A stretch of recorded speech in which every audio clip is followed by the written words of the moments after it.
that moment you get done after a very long and arduous and frustrating filming session, and you discover that somewhere in the middle you hit pause and you never hit restart again. Yeah. So we're going to have some stuff intermixed here, guys. That was earlier this afternoon, and here we are tonight. And yeah, I have to redo a lot of what I did, which means that, you know, it means all the means. So some of this I'm going to redo and keep the old and move the new. So the lighting could go absolutely insane in this video. And you know what? I'm choosing not to care. We're going to go with that. We're going to go with that. Because sometimes you just got to let it go. You got to pull out the Elsa card. You know, just it's all good. Because you can get worked up about this stuff. And life is too short for working up over cameras. I mean, I don't even like cameras. Did you know that? Did you know I hate having my picture taken? I don't like video. I don't like it's I'm weird, okay? Sometimes you got to do what you don't like to do what you do like. It's the good and the bad and the ins and the outs, and yeah, let's go with that. So yeah, here we go. I don't know if you're even seeing this part, because guess what? I'm gonna just do my thing. Okay.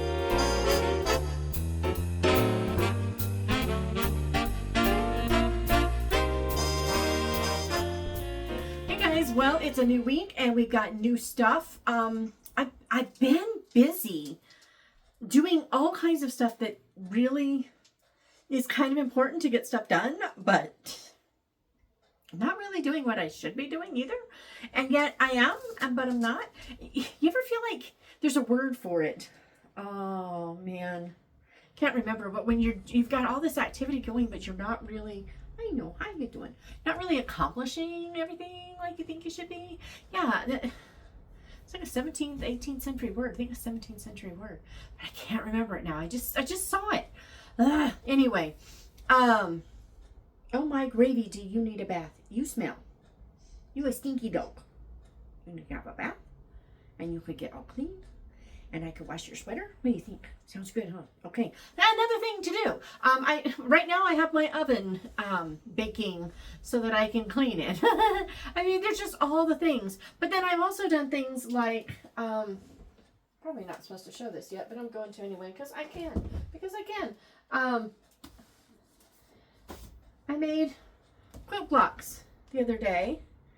And I'll explain why later. But yeah, I made a couple of quilt blocks. Took me 2 nights to make these, which is really weird. But I forgot how different it is to do template piecing versus strip piecing. I'm used to using the cutter and sewing things and then cutting them apart and sewing them back together.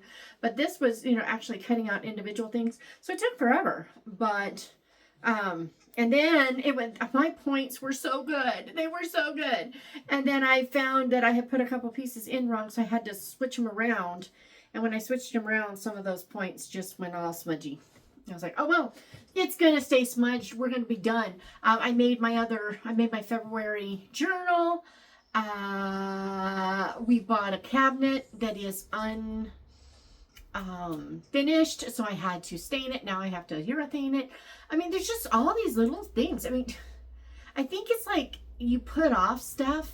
This might be it. This could be the answer.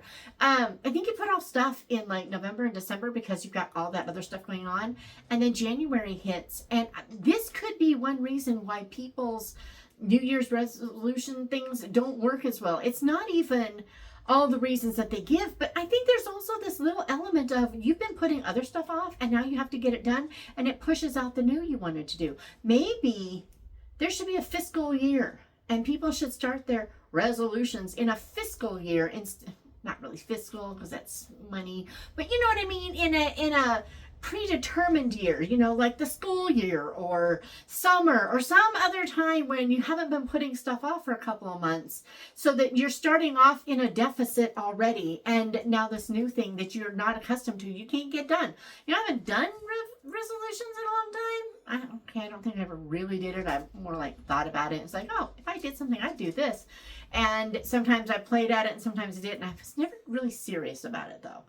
But, I'm just thinking this could be it. So all these things, and I have a story that has to be done. I'm almost there. I'm really excited about it. But then I've also got some good reading going on. The Light Between Worlds, it gets better with every chapter. And in this one, because it's YA, but the angst isn't what you're accustomed to in YA. It's actually really cool and different, and I think it's that underlying depression thing that I still can't decide if this other world is real or not.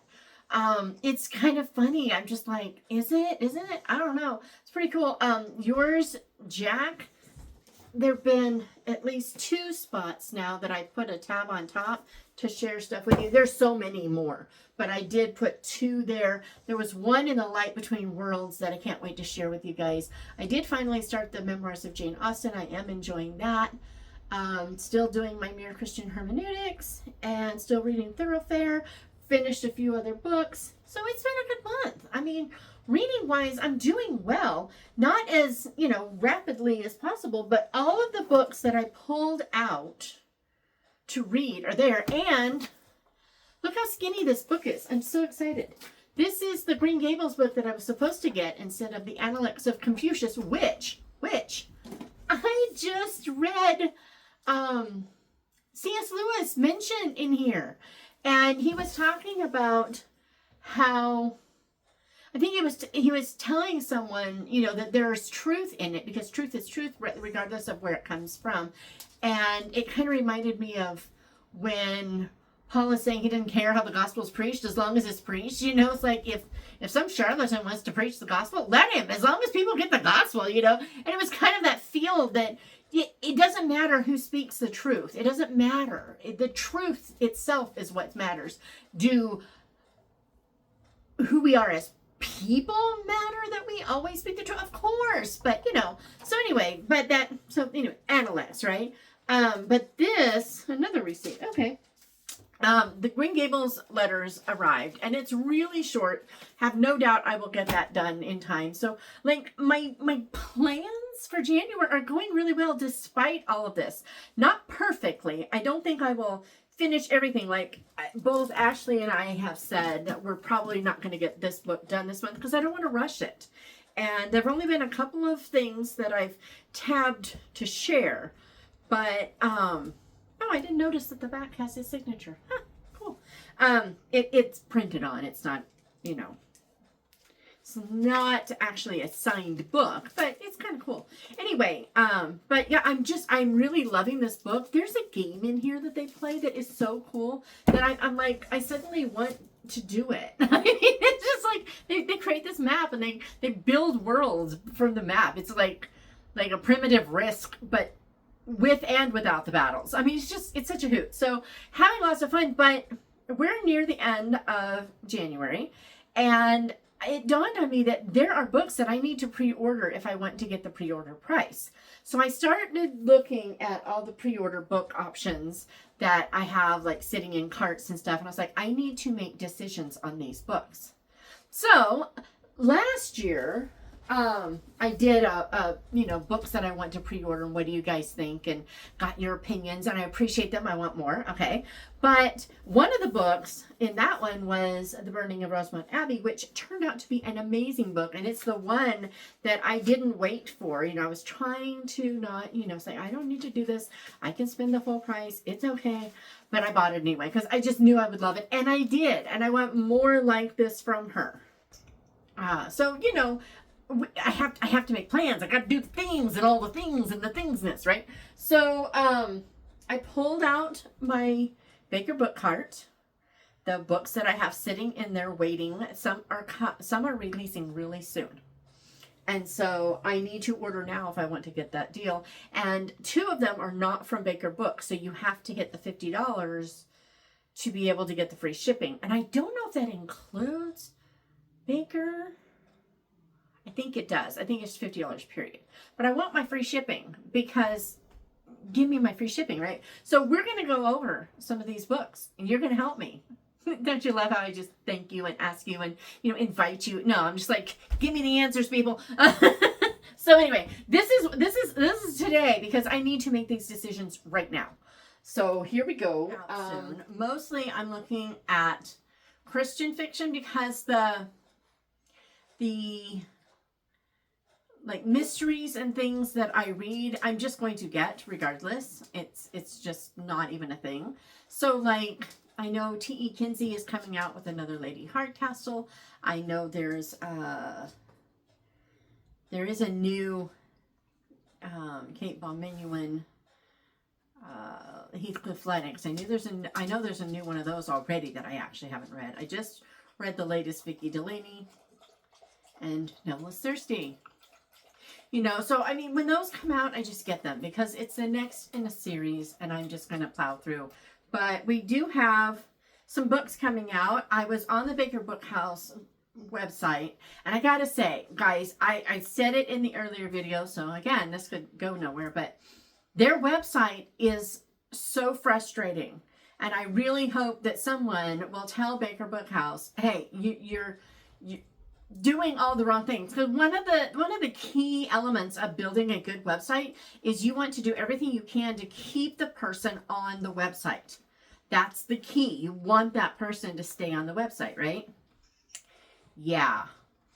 The only way I could do this without going absolutely crazy was to go onto the website, find the page that has all the upcoming releases, and then type those titles into a search bar on Amazon, because I can right click on Amazon and open a new tab and go right into it, and then I can go back and type the next one in, and I can do that, and it's so easy. But over on Baker Bookhouse, if I click on the one, I've set up my parameters. I want the upcoming releases and I want them in order of publication, and then I got to scroll down and work my way up, right? This is how I want it done. But if I click on one of these things, because I can't right click and open in a new tab, the right click is disabled, and it needs to be done away with. Because of that, I can't do it. When I go back, I have to research, re-scroll, reload more a dozen times, and it's a nightmare. And I want Baker Bookhouse to get my money. I can't be the only one that this would frustrate. The only reason I didn't give up and just move along to Amazon and just figure it out from there is because A, I want to support Baker Bookhouse, but also B, I'm looking specifically at Christian fiction, and they carry most of it. Now, I don't have some of the indie authors that may have something I'm interested in here. So the first one comes out February 3rd, not the 1st, the 3rd. It's Secrets Between the Shelves. Okay, so Secrets Between the Shelves is a 4-author collection about bookstores and mysteries in the bookstores and mysteries that could kill these new bookstores. It could totally shut them down. So I'm going to read it because it sounds really cool, and then we got to talk about it because I can get the paperback for $10. But there's also going to be an audio, and I'm thinking maybe audio is the way to go. It's a mystery, but on the other hand, I have a shelf, and it's probably only this big or so of just books that are bookish books, and I feel like bookshop mystery fits on there. So I don't know. Do I want paperback? Do I want audio? Do I want both? I don't know. So we got to talk about it. But listen to this. There are 4 authors. And if you know that I'm not going to enjoy one or two of these authors, especially if it's 2, because then I'm going halvesies here, because I know one of the authors I will like, and for mystery wise, and the other I'm assuming I will like. The first and the last, I'm pretty sure I'm going to like them. The middle 2 I know nothing about. So here we go. They are Cynthia Hickey, Linda Botten Johnson, Teresa Ives Lilly, and Marilyn Turk. Okay. It says, mysteries leap off the page. Murder and mayhem haunt 4 newly opened bookstores. How can you go wrong, right? So, I love how, can I just say I really love how they did the synopsis on this. This is a genius synopsis for a collection like this. This is not the usual format, and I think it unifies the book in a really unique way. So here we go. The mysteries enjoyed in books come to life, threatening 4 businesses. Amber's new bookshop and tea room draws rare bullock.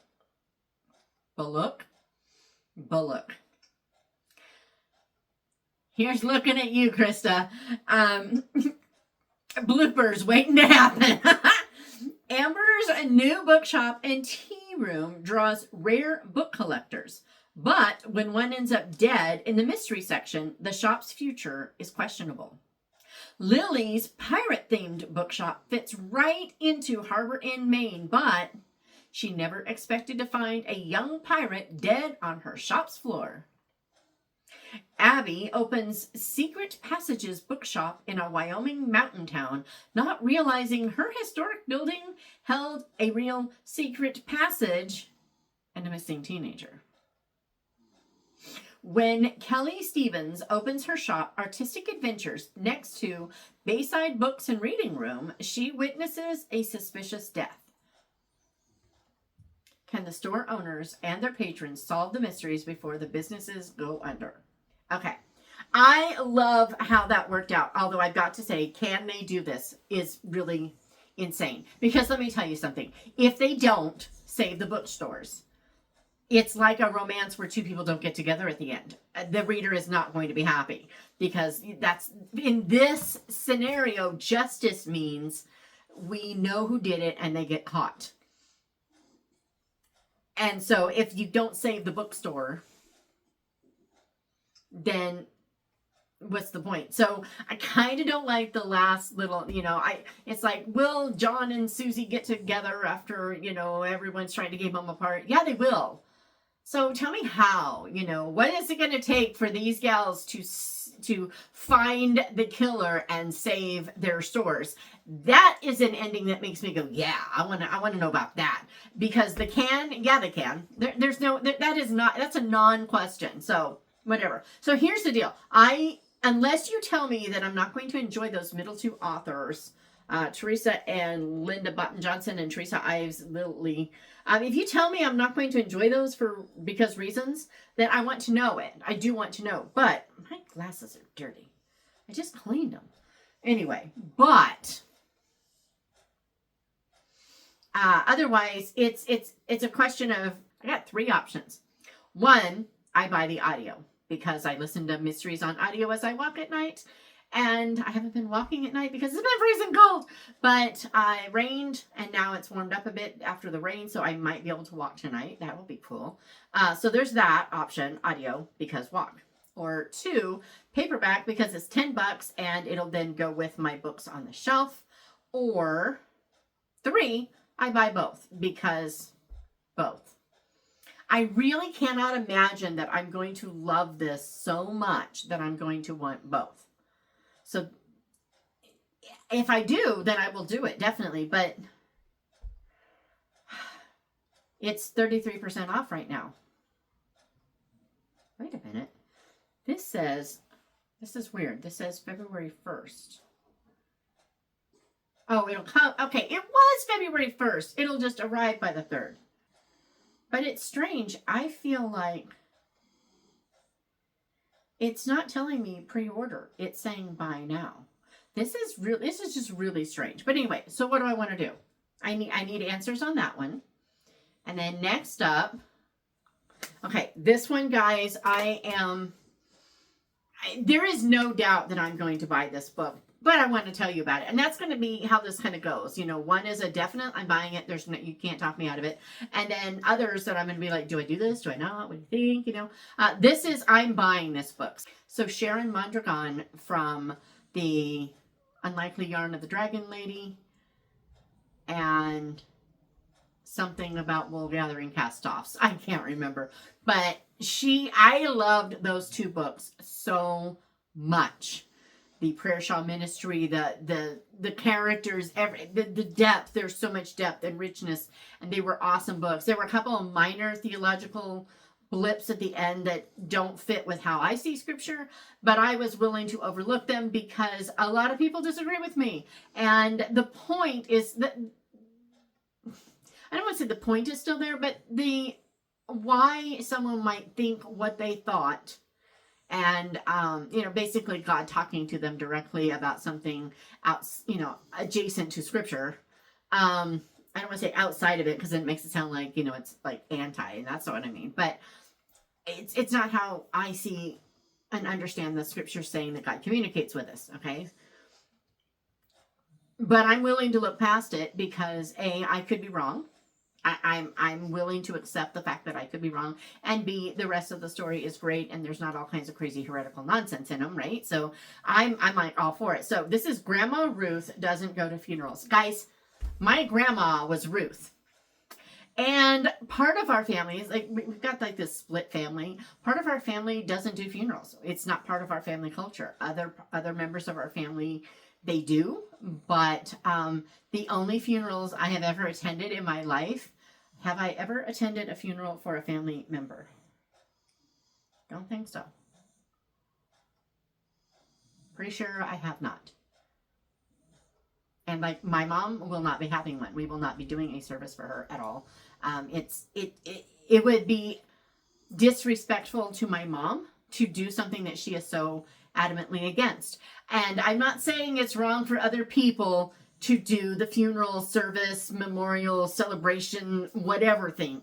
That's not what I'm saying. It's just not part of our family culture. So because of the fact that there's no family culture for me, that title grabs me. But forget the title. It's just total aside that means nothing to anyone but me, but I find it amusing. Listen to the synopsis of this book. This is an I'm buying it no matter what. There's no whatever. Sharon J. Mondragon, and February 11th is when this one comes out. It said, Kate Angelo endorsed it. I love Kate. Hi, Kate. Anyway. In a small town where gossip flows like sweet tea, bedridden Mary Ruth McCready reigns supreme, doling out wisdom and meddling in everyone's business with a fervor that would make a matchmaker blush. When her best friend Charlotte Harrington has her world rocked by a scandalous revelation from her dying husband, PB, Mary Ruth kicks into high gear, commandeering the help of her favorite granddaughter, Sarah Elizabeth, in tracking down the truth.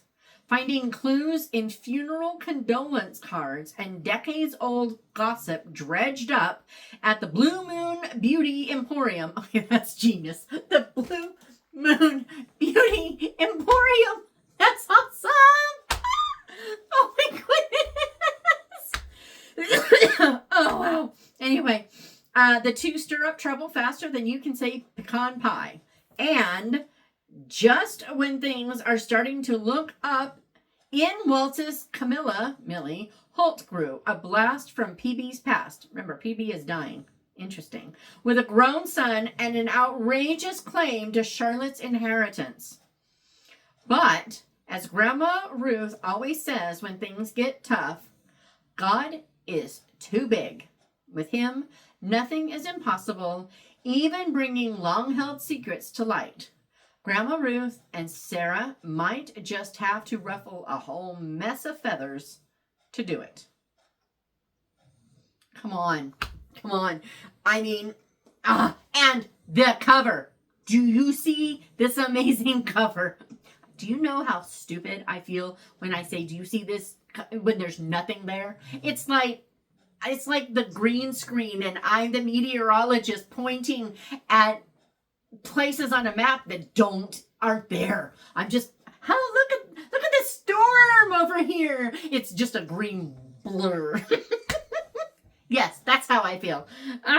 Anyway, but yeah, so Grandma Ruth doesn't go to funerals. That's an absolute, without a doubt. Unless someone has read an arc and tells me you're going to hate it and gives me a reason why, that will probably be ordered before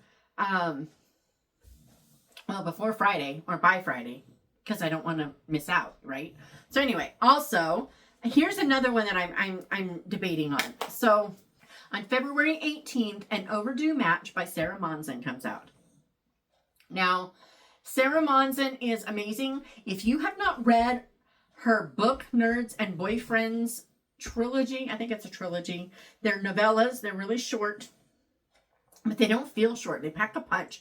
They're hilarious. They're really, really, really, really fun. And if I had thought about it, I would bring it in because, guys, this is a great, if you know someone who loves like rom-com bookish books and you want to give that person a Valentine's gift, this is what you want. You want Book Nerds and Boyfriends. It is hilarious. It is so much fun. Love that book. So just putting it out there because it's 3, right? But they're short. All 3 together is still a short-ish novel. It's not like 100,000 words. I mean, they're pretty short, but they're so much fun. And you know, you can also get Kindle, whatever. I have the paperback. I love it. I love Sarah. She's a hoot. So this is An Overdue Match, comes out from Bethany House. It comes out on February 18th, which is my wedding anniversary, not my marriage anniversary. We have 2 anniversaries. And the wedding anniversary is February 18th. So I feel like I should buy this. Now, I have this on NetGalley. I've already started it. I'm already enjoying it. It is book 1 of 2, I think. There's going to be another book, Checking Out Love. It's about a librarian who uses books to play matchmaker. But there is a guy, I believe he's like a bad boy type. I should look, but I believe he's a bad boy type, and he basically kind of blackmails her into going out with him. So let's find out what's going to happen because I'm not that far into it that I know. Can a librarian's matchmaking mischief lead to a love that rewrites their stories? So, if the covers of every romance book ever published didn't convince librarian Evangeline Kelly that she isn't heroine material, her fiance calling off their wedding when she lost her hair to alopecia did. But what's a girl head over heels for love to do when her feelings are unrequited? Matchmake. That's what. Those who can't do teach.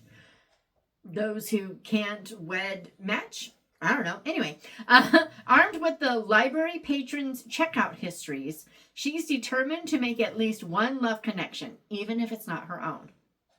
Tattoo artist Ty Davis is used to people judging him with a single glance, so it doesn't surprise him when the town's quirky new librarian believes his bad boy reputation without giving him a chance.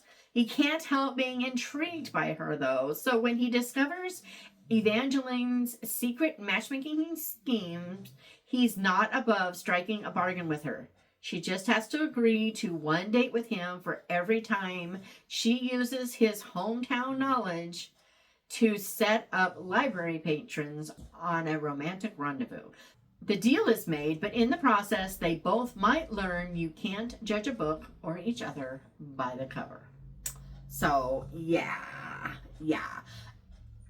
The question for me is, do I want to buy this book? I have it on NetGalley. Do I want to buy the paperback while it's 40% off with free shipping? That's my question. I've got until the 18th to do it, but I need to know because if I'm going to want this book, I mean, you know, so here's another thing. So like the Sharon Mondragon book is not a Baker published book. So it's only 20% off from them. And there is no free shipping. So I have to spend $50 to get the free shipping. So this is another, do I insert? So I have to make decisions fast. Okay, I gotta make all these decisions and I gotta do them fast. So what do? Do I get the paperback too? I can't imagine I'm not going to love the book. I love Sarah. I love her writing. You know, we've done collections together. She's just a lot of fun. And this is a bookish book. It's another one from my shelf, right? What do I do? What do I do? I mean, worst case scenario, I get this book. I love the book. I read it a time or two, and then I pass it on. That's the worst case scenario. So yeah, I spent money, but it's not that I'm not going to get something for it. What do I do? What do you think? And then next up, When the Sky Burned, October 8th, 1871. Day to Remember series. This is by Liz Tolsma. I actually, yeah. So here's the thing. In the dead video, the one that is no longer here, I was trying to pre-order it because the pre-order is 27% off, which is 7% more off than I can get from Baker Bookhouse. So, you know, why wouldn't I, right? But I kept hitting it, and I kept getting a page error, and I was like, what's going on? I want to get this thing while the sale's on. And yeah, so once I was done with it, I went back and I was able to pre-order it. But When the Sky Burned is about October 8th, 1871, obviously, right? So that the 8th through the 10th that year is the Great Chicago Fire. So that, there's this major fire in Chicago, and that captured all the news. But at the same time, starting on the same day, over in Wisconsin and Michigan, there's this huge fire that went across from, I don't know where in Wisconsin. I'm guessing it's got to be the upper right. There's a town, starts with a P, Peshtigo, Wisconsin. And it went across all of Michigan because it burned Peshtigo, Wisconsin, and it burned Holland, Michigan, which I've been to Holland. It's a beautiful place. And then it burned Port Huron, which is on the other side. So it had to go across Michigan in a, just like whoosh. So, yeah, I don't know what all went on. All I know is that there was this great big fire. And in this book, I did pre-order it because it was like, I'm not going to miss it. But I figure I should share it anyway, right? So all is right in Mariah Randolph's world in the logging town of Peshtigo, Wisconsin. I'm probably saying that wrong, but whatever. She has the attention of Hollis Stanford, heir of a railroad tycoon, and her paintings are also starting to gain recognition. Then on Sunday evening in October 1871, the drought-stricken land becomes engulfed in flames, sending a tornado of fire down Main Street, and all that Mariah holds dear could be gone in a flash. With the aid of a railroad bookkeeper, J. Franklin, she seeks a reason to rebuild, but Jay longs for justice that could further destroy Mariah's hopes for tomorrow. So I want to know more about this fire, because I got a daughter who lives in Port Huron, I'm like, come on. So yeah, I'm really looking forward to this book, and I did pre-order it today already. I was going to just tell you that I wanted to, but instead I already did it because reasons. So there's that. And that comes out on March 3rd. Also in March, on the 4th, Melody Carlson has a new book. And when I talked to her last, she convinced me that I had to have this book just by giving me very little about it. So here we go. Welcome to the Honey B&B. It says, when life feels like it's closing in around you, sometimes the solution is to open the doors wide and invite others in. So, if I recall correctly, I need to actually read this whole thing. So, here we go. Jewel McCary is on the brink of unraveling as she heads home to Oregon to help care for her father, who has early onset dementia. Her 13-year-old daughter is upset about the move. Her beekeeper dad is a humorous handful, and that is so. It is so dementia. I can see what it's going to be. Yeah. Her mom is overworked and overwhelmed. Finances are stretched tight, and according to her father, the neighbors are nothing but trouble. Insert humorous handful. Despite all these challenges, Jewel takes on one more when she convinces her parents to turn their decrepit farmhouse into a B&B in order to make some much-needed money. Her old high school flame turned contractor steps in to help, but Jewel isn't sure she can really trust him. And those troublesome neighbors? Yeah. The handsome widower and his teenage daughter just might be the key to making this work. Get ready for a summer filled with family, good humor, and new beginnings. Because yes. So, I just cannot imagine that I'm not going to want to read this. I'm going to want to pre-order this. This is going to be a thing. If you know a reason why I won't like it, if you've read, a NetGalley or something and I need to know about it, definitely tell me. But I just cannot imagine that I'm not going to want this book. So there's Welcome to the Honeybee and Bee. I love the Honeybee and Bee. That just, yeah. Anyway, there's that. Then on March 18th, Nancy Mell has a new series. It is the Erin Delaney Mysteries. Instead of being marketed as suspense, these are being marketed as mysteries. This is pretty cool. The subtitle, they crack me up with these keyword subtitles, I'm telling you. It says a Christian mystery and suspense novel with action and clean romance. Just, okay, whatever. Was this the last thing she'd ever see? Would she be able to make things right before it was too late? God was all she got out before he lunged toward her. That's your hook. And then here's the description. I'm like, okay. Grappling with the aftermath of a tragic incident that altered her life, ex-police officer and best-selling mystery author Erin Delaney finds solace in the tranquility of a cabin nestled deep in the Smoky Mountains. Look, I've done Deep in the Blue Ridge. I get you. Yes, because yes, right there, that alone, just like, I want more. But her restful stay is shattered when cries pierce the night, hinting at a lurking presence haunting the woods. When local police chief Adrian Nightingale seeks her help with a carefully arranged murder scene, she's thrust back into the world of crime solving.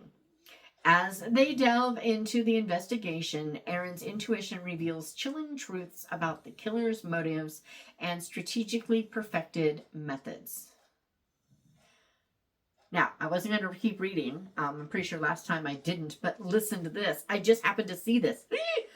Joined by the enigmatic Kaylee Quinn Hunter, a former FBI behavioral analyst, Erin not only embarks on a quest to stop the merciless serial killer, but also confronts the revived ghosts of her past. In a race against time, Erin must defeat her own demons while outmaneuvering a cunning killer or risk becoming the next victim in this deadly game of cat and mouse. I need this, right? Give me one reason why I don't want to read this book.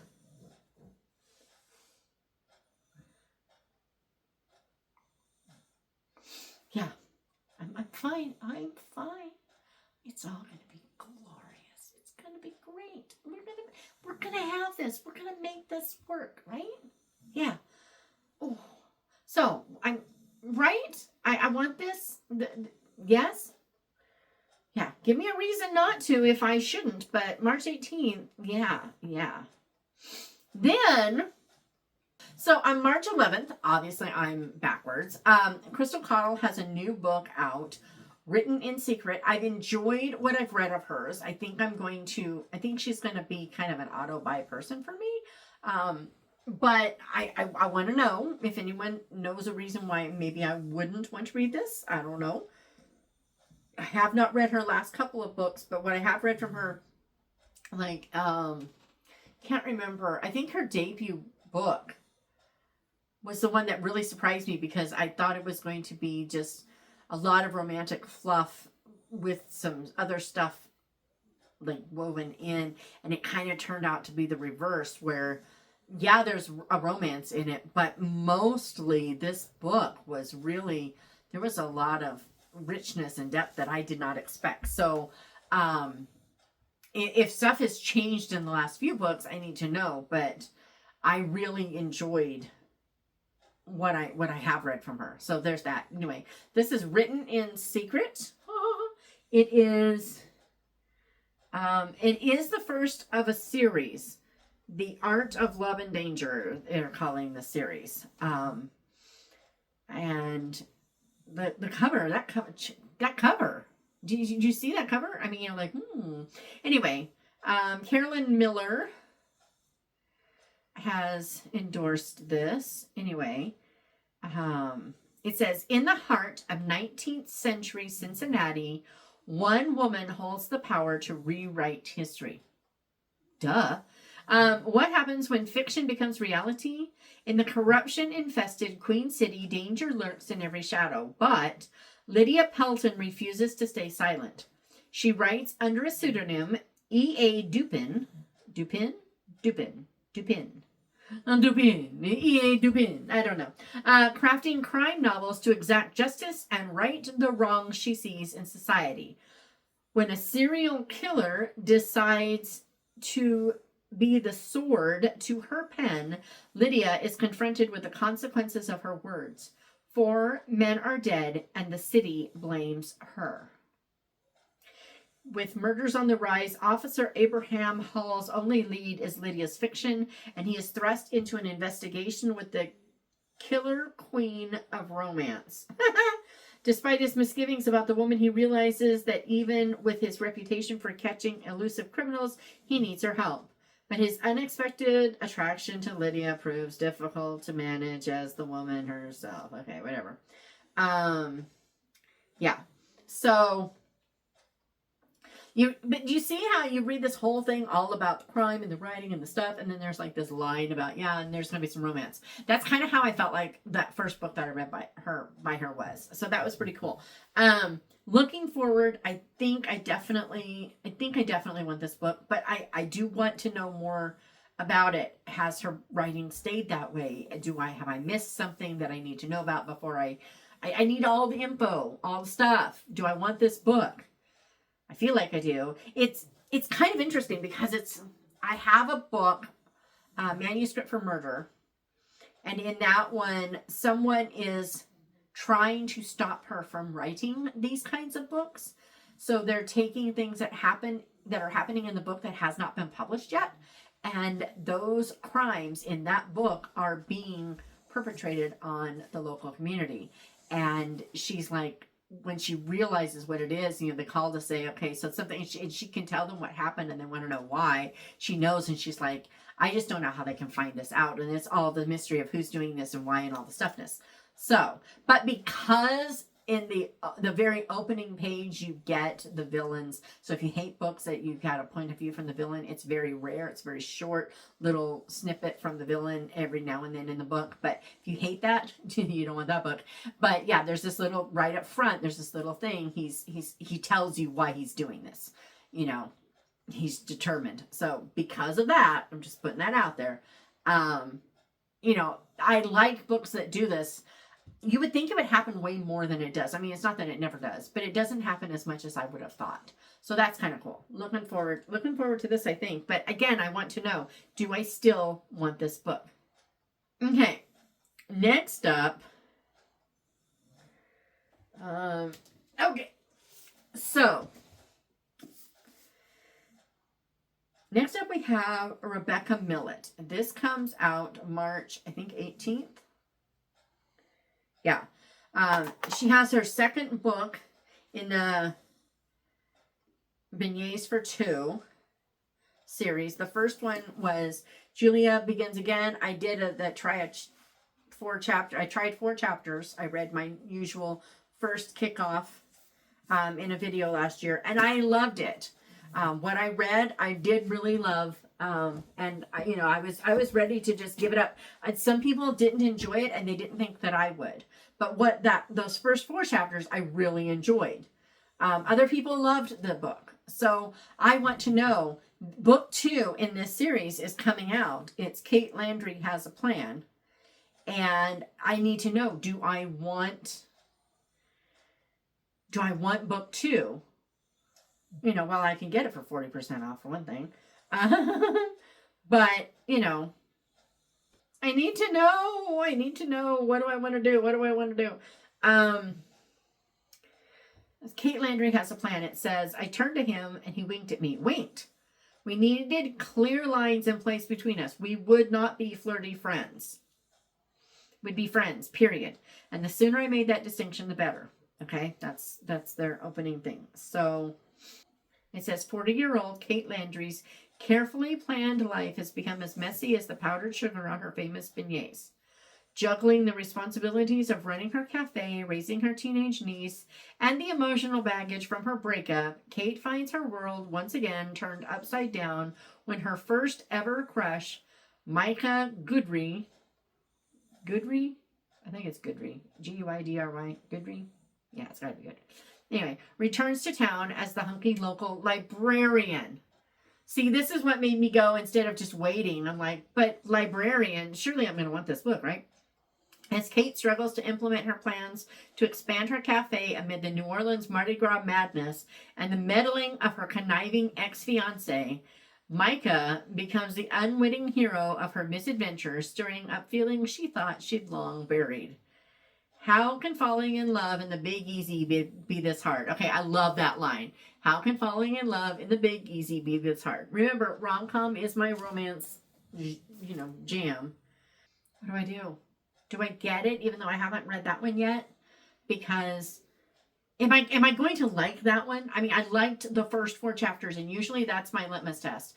Usually if I'm going to DNF a book, it will be in those first 4 chapters. And I did not. I wanted to keep going. Now we have this one. It's book 2 in the thing. It's more New Orleans, which I love. And it's a rom-com. And yeah, what do I do? I don't know. But I need to decide. I mean, right now I feel like I've already got one. I got an overdue match. So there's one rom-com. And so this would be the second rom-com. So that's not too bad. Then we have something interesting. So it's the novel adventures of Natalie Doherty. Now, this is by Susan L. Tuttle, who I'm not following. Let me do this. It's by Susan L. Tuttle. And it's book 2 in the Treasures of Halstead Manor. So I went and looked at book 1 because this is book 2. I would want to read book 1. The Rare Jewel of Everly Wheaton. I have seen a lot of talk about this book, and all I have seen has been really good. Have you read The Rare Jewel of Everly Wheaton? Because if you have, maybe I need to get it. Also, this is another one. It's available on audio. So they're mysteries. Do I want to get the audio or the physical copy? And just putting this out there. Okay, this is not a beautiful cover, unfortunately, because that would make this really easy. But I have time before I have to order the other one. Right? I have time that I could listen to the first one on audio. But if I listen to the first one on audio and I like it, I'm going to want the second one. What is this? Let's listen to the sample. Let's see what the sample says. Maybe the sample will give it away. All the sparkling pieces resided in a special room. One Adelaide had only visited once when they'd held a grand party. Mama had allowed her to choose a bracelet, but not the piece she'd wanted most. The giant yellow diamond set in a glittering hatpin. No, dear, not a Florentine. It's okay. I think I could listen to it. I don't think it would bother me. It's not the amazing Krista Del Sorbo, but it is good. I think I could handle it. I don't know if Audible is playing slightly fast, but I feel like it's kind of going a little fast, so I don't know. Has good ratings, so, there's that. But what do you think? What do I do? I don't know. There's so much to decide. It's a Kriegel book. I have been liking what Kriegel's been putting out lately, so that's an important thing. But do I want this book? So the Rare Jewel of Everly Wheaton is in her search for a rare gem, will Everly end up uncovering the true treasure of her heart? Personal care nurse Everly Wheaton knows it only takes a few well-placed lies to ruin a reputation. She's experienced it time and time again. But there's a silver lining to repeatedly proving herself. She's confident and self-reliant. When she loses yet another job and an enigmatic stranger offers her a potential way out, she's game. After all, she loves a good mystery, and an invitation to visit the legendary Halstead Manor is irresistible. But she's not about to let her guard down, especially with the other women who received the same invitation. Ooh. A strange voice on the phone tells them he's gathered the three of them to work together as treasure hunters. The first assignment requires Everly to be a traveling nurse for retired FBI agent Gertrude Levine, who has one cold case she just can't let go of: the Florentine diamond that went missing when the Austrian Empire fell. So, I mean, that sounds so good, right? Because yes. And then, so book 2 is coming out. So I have to decide, do I want to read these? And if I do I want paperbacks or do I want audio? Just putting it out there, the audio is not showing up as a pre-order option for book 2. But that doesn't mean that they won't have one. It just may mean that they're not putting it up as a pre-order. It just, when it releases, it releases. I don't know. I don't know. If you know, I would love to know. That will also help me decide. So in 2, it's the novel adventures of Natalie Darty. And it says, in pursuit of a rare book, will Natalie and Mason find each other again? This is why this one just grabbed me so much. So, with her 20-plus year marriage on the brink of collapse, bookish Natalie Darty immerses herself in her new bookstore job. When the mysterious Casper gathers Natalie and her friends Everly and Brooke for the second time, she's ready for an adventure to disperse the turmoil clouding her marriage. Casper enlists their help in searching for a rumored copy of Lewis Carroll's handwritten and illustrated manuscript of Alice's Adventures Underground. Natalie is immediately enticed. This is the perfect distraction. But then Mason joins the team, and suddenly Natalie and her husband are side by side on the search for this elusive treasure. Okay, we're just going to stop there. Yeah, because I love when authors, when the romance in the book is like a second chance for a couple that are already married. There is something extra special in that. I really love that. And so that makes me really, really happy. So, yeah. So the guy on the phone in the first book, he's got to be this Casper.